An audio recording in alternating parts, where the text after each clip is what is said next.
Welcome back. You are watching our exclusive interview with Rajiv Bajaj, the Managing Director of Bajaj Auto, at the launch of the NS400Z Pulsar, the biggest Pulsar yet, the iconic motorcycle from the Bajaj Auto brand.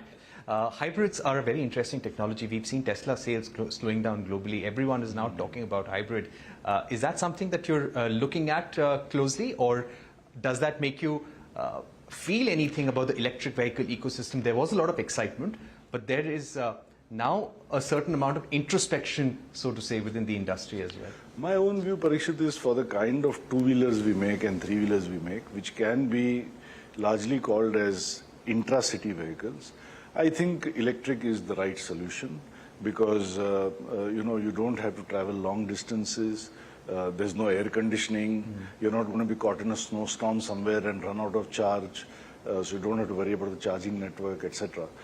So to do 20, 30, 40, 50 kilometers a day on a two-wheeler or even 100, 200 kilometers a day, today our electric three-wheelers have a range of 150 kilometers and it will only get better.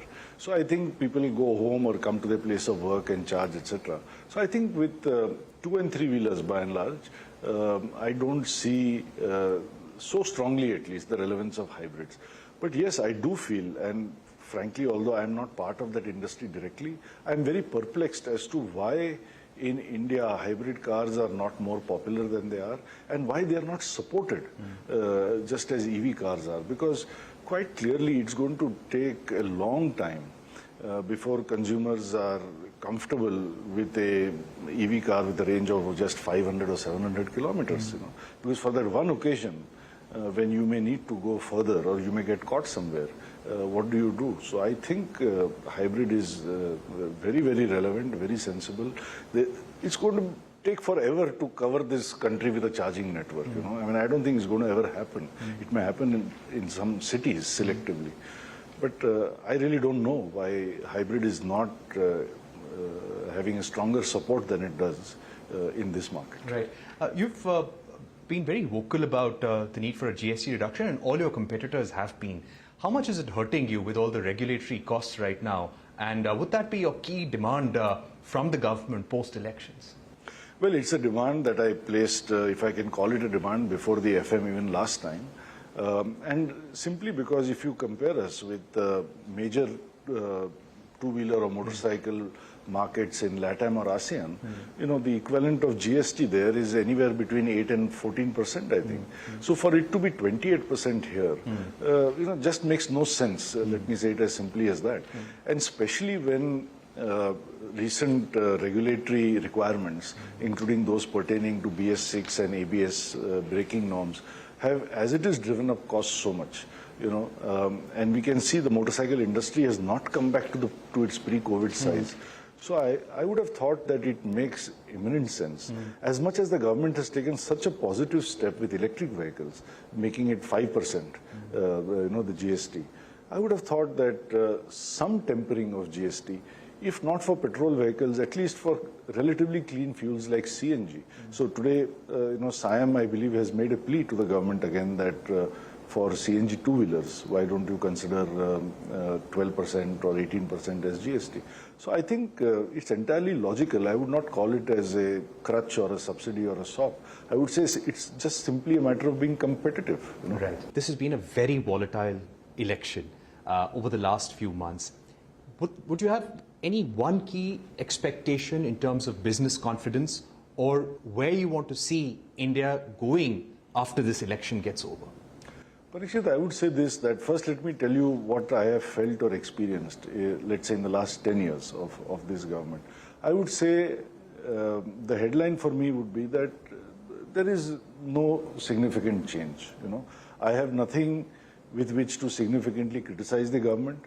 I am not really motivated to significantly comment them or praise them because at least from a Bajaj Auto or an auto industry point of view, I have no reason to do that. And I don't say that in a bad way.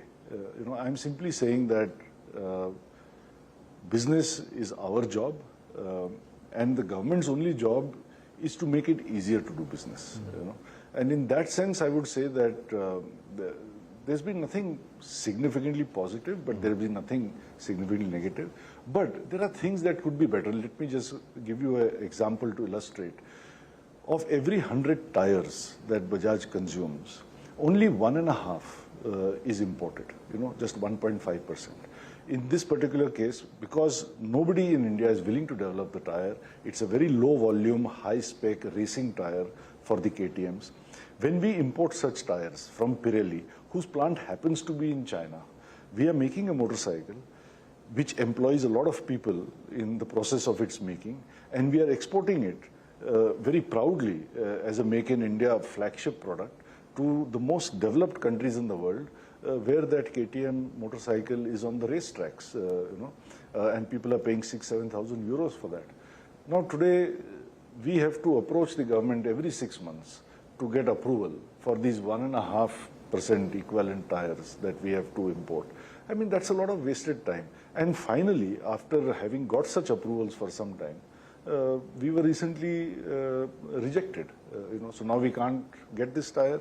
So either we have to find a way to get it developed, which I don't think is easy, or we have to simply not export such motorcycles. So my only submission to the government will be that in every possible way, just focus on the ease of doing business and leave the business to us. Bajaj became a global company with exports being almost half its production.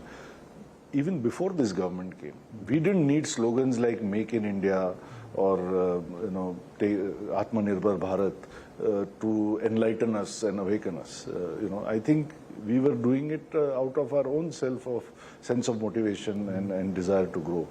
But if there can be greater ease of business going forward, that's all that a business person would ask for. All right, so that's the message from Rajiv Bajaj to politicians. Focus on ease of doing business and let the businessmen do their business. That's all we have time for on this special exclusive interview. Thank you for watching and goodbye.